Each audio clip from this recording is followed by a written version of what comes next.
too late, and unfortunately we are also the last one, so it's difficult to catch your attention. Please try your best. So hi guys, I'm Abhishek and Nisha. I'm the data engineer at Sneha, and Nisha is the monitoring and evaluation coordinator. A little bit about Sneha, what we do. We majorly work in the urban slums in and around Mumbai metropolitan region. Our major focus is on maternal and child health, prevention of violence against children and women, empowerment of health and sexuality of adolescents, public system partnership, and we also work on palliative care. These are some numbers on how much we have reached till 2025. Our main goal of why what we wanted to do with the AI cohort. So majorly we wanted to identify early identification of at-risk women, at-risk pregnant women, so that we can give them timely and tiered intervention accordingly. This is just a roadmap on how we start and how we want to reach. As we go ahead, you will get a better understanding of what we have done and where we are. So initially, during the last meetup, we had come up with Sneha's monitoring and evaluation data. So we found that there were a lot of discrepancies and a bit of data issues where we tried running a small model where the data amount was not enough and the results were leaning on either of the ends, like either low risk or high risk. So that's where we went home, we thought about trying to reach out to some other data. That's where we moved on to the NFHS data. NFHS is National Family Health Survey data. That's mainly collected by the government. So that's when we understood that's when the data mapping part of third-party data came into. So we had around 2,000 plus columns from which we had to do a lot of literature review and cut down to only those input features and output features which are more relevant to us. So that's where we did our assess data availability and constraints, and that's where we got the input and output parameters. And from that data set, we are only using those women who had pregnancy in the last 5 years and have a outcome, and of that we are only using the latest pregnancy data for that. So next work done was on feature engineering and framework. So as I mentioned, we did the literature review for finding out the input feature selection, that is input as well as the output features, and then we were going to categorize our output features into a risk scoring framework where we would do tiered risk scoring, that is low, moderate and high risk, followed by which we did a curation of our data sets. That's where we curated our data sets into multiple data sets, which then we would plug into our ML model so that it spits out the correct information and the predicted data that we are looking for. This is the technical architecture. I'm not sure whether it's properly viewable or not, but majorly whatever I spoke before this, the upper part is input feature and output feature selection, followed by risk scoring framework. Using that, we create our initial data sets, which we plug into the ML model. Initially, we have used XGBoost, EBM and Ensemble models. Currently, we are at a stage where we have trained our model, but we are yet to evaluate what model is working perfectly, and also so that we can do rigorous testing and validation on what model should we go ahead. These are some numbers on XGBoost and Ensemble model, accuracy as well as the F1 score, and the amount of time that we take to train the models. We also have a demo which we'll be presenting at the end of the presentation, where you will be able to understand how our structure is set up. I'll pass it on to Nisha. She will be taking it ahead for me. Thank you. Thank you, Abhishek. So before joining the cohort, we were focusing, so when I say we are focusing, Sneha was focusing on collecting information on a certain parameters that would inform our programmatic strategies. But so our frameworks and assumptions were sort of evolving, but our approaches were almost always data driven.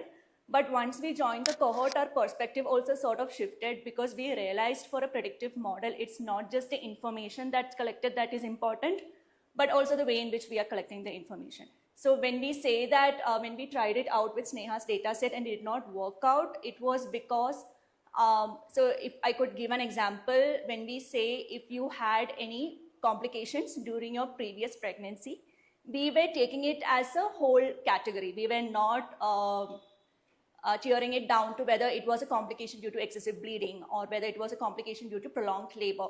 So with that information, we were finding it difficult to train the model as such. So that's when we decided to shift to a nationally representative sample, which is NFHS 5.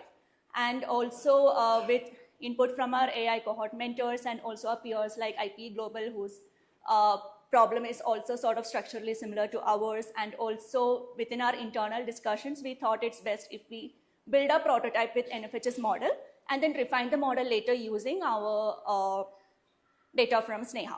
So currently at this stage, our priority is to strengthen our own data system.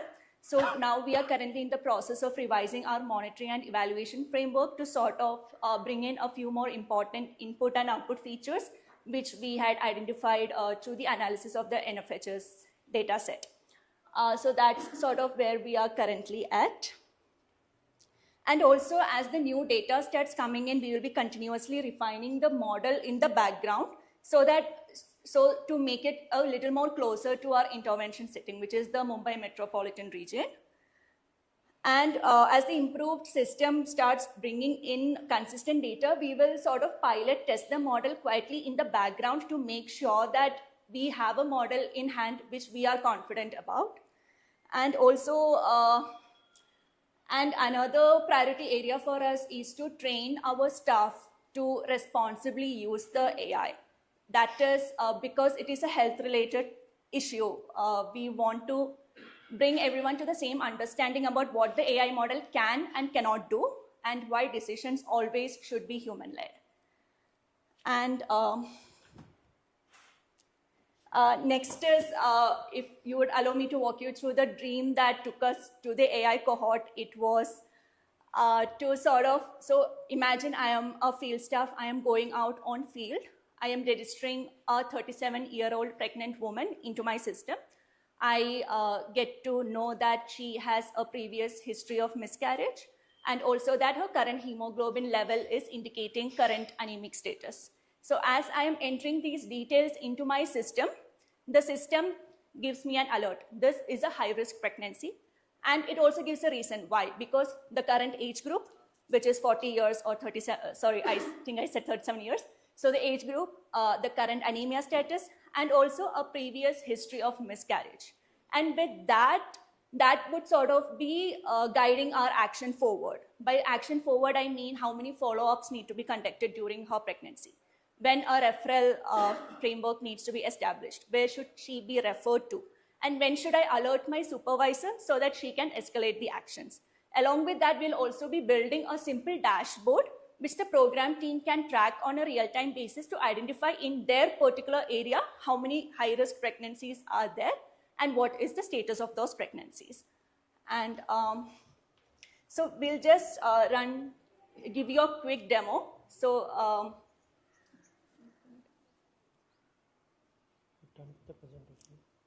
So actually, one of the novelty of a project which we were proposing was that most of the maternal deaths and complications are actually preventable.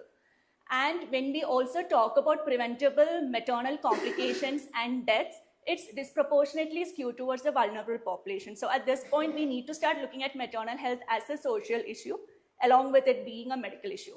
So that's why it was very important for us to bring in the demographic variables, the social variables, and the variables that relate to the healthcare access and also the utilization behavior of the woman and the household.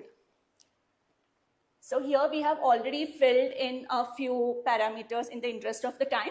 So the first section is on demographics, where we look at the maternal age, which is a very strong predictor of high-risk pregnancy, and maternal education, how many members are there in the household, what is the residence type, religion, age at first cohabitation, etc. And then we come to the household status. What is the wealth index? Water source, cooking fuel, time to water ratio, and time to water source ratio, and what is the toilet facility like. And then we come down to the reproductive history, which is the number of children born, what was the age of the first birth, and whether the pregnancy was planned or not, and whether she had any terminated pregnancy previously, which is again a very strong predictor for us. And we come to the prenatal care, how many tetanus injections, which month of pregnancy was it when she came to know that she is pregnant, what is the place of delivery, first antenatal check, etc. And next we come to the clinical factors, whether the woman has a history of diabetes, hypertension, cancer, thyroid. And then the physical measurements is mostly the clinical parameters, which is the BMI, what is the anemia level, what is the BP reading, blood pressure reading, glucose level. And then we come to the healthcare access and behaviors, whether the woman is covered by health insurance or not, and also the agency of the woman, which is something to consider when we talk about the vulnerable communities in India. So whether is it easy for her to get permission for treatment, whether she can pay for herself for the treatment, what is the distance to the health facility, whether she has visited the health facility recently. And then we come to the diet and nutrition, where we look at the dietary nature of the pregnant woman, whether she frequently eats what we consider as the healthy food, and whether she is eliminating food that we consider as the junk food. And then we plug in the location and we predict the risk. And for this particular input which we gave, it said that it's a high-risk pregnancy. And we could have and one of the reasons is when in the input for whether do you drink alcohol, I had input yes. And then the next one, the respondent's current age was input as 40, which is a risk factor. And the second diastolic reading was very high, which was around 160, which I had given as an input. And the diastolic reading I had given as 100, and the systolic reading I had given as 160, which is quite high and indicates towards hypertension. So this is sort of the first prototype. Yes. Yes.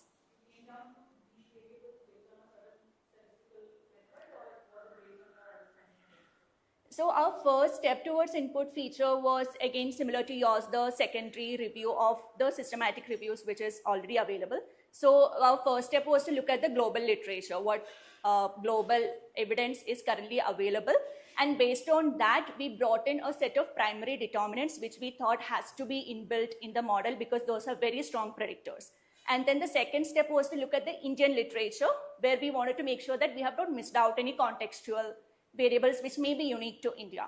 And after that, we looked at our SNEHAS monitoring data set. So if I could give one example, one of the strongest predictor is the place of delivery. So the place of delivery could either be institutional birth or the home birth. So if it is a home delivery, then that carries a considerable amount of risk. But then we were thinking about whether we need to input that, given that 97% of the deliveries in Mumbai is 97% of deliveries in Mumbai are institutional deliveries. So do we actually need to inbuild that into the model? So that was something we debated within our team itself. So this is sort of how we came about it. And then we looked at the correlation factor when we started building the model. So there were a few characteristics which showed that it is not that high a correlation. For example, the time to water sources, it did not have a high correlation factor. So now we are thinking of removing that from the model and sort of, we are still in the process of refining it. So we are looking at multiple factors, but we have not run an extensive statistical model yet. Yes. Of course.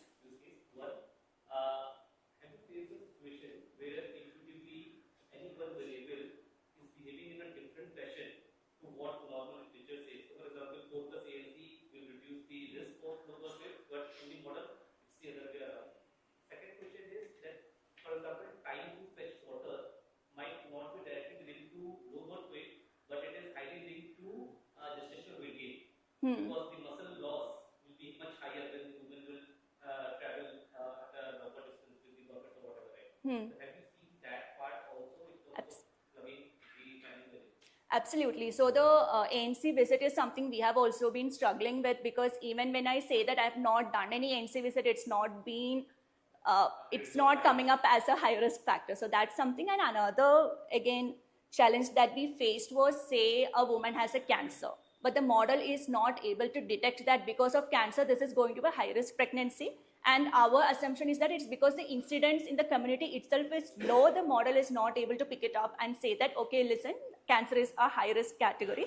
So if the woman has cancer, then she would be categorized in, would be given a certain weightage. So what we are planning to do for certain clinical factors is sort of hard code, saying that if the woman has cancer, then automatically she gets sent to the high risk category. Say if the woman has hypertension, irrespective of the score, she needs to go into the high risk category. So for a few clinical factors where the incidence in the community itself is low, we would need to hard code them to say that irrespective of what the other factors are, she need to be treated as a high risk pregnant woman.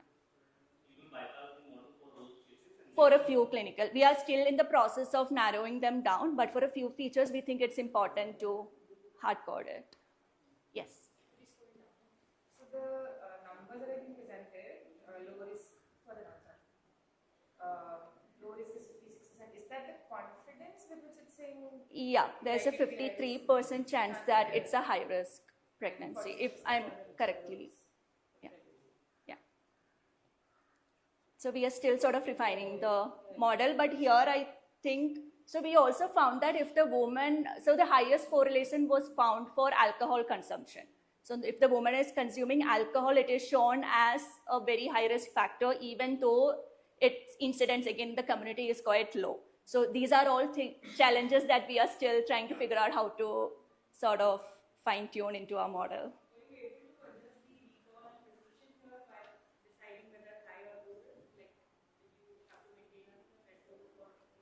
We did not look into that input.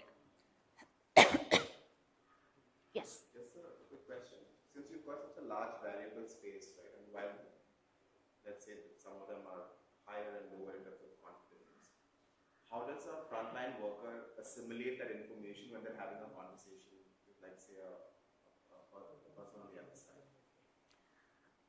So currently what we have is sort of like a checklist mechanism. We have a digital monitoring form in which the woman sort of enters the data and it flows into our system, and the next day it is visible in our dashboard. So the next day the woman goes and looks at the factors and realizes whether the woman is high risk or not. So with this model, what we are trying to do is sort of bypass that, where the model would look into all these factors while the woman is entering the data into the system.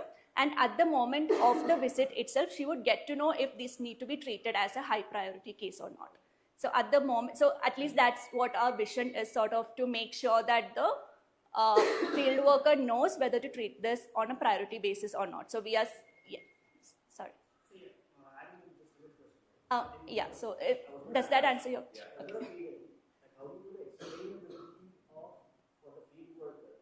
Okay. Sorry, could you please come? The explainability Okay. of why, because you've got the execute, and you all being able to say, like, hey, these are like three critical factors that trigger this stuff, because field worker has to work in, has to say exactly what's the problem, because you can't go tell a person that they're high risk.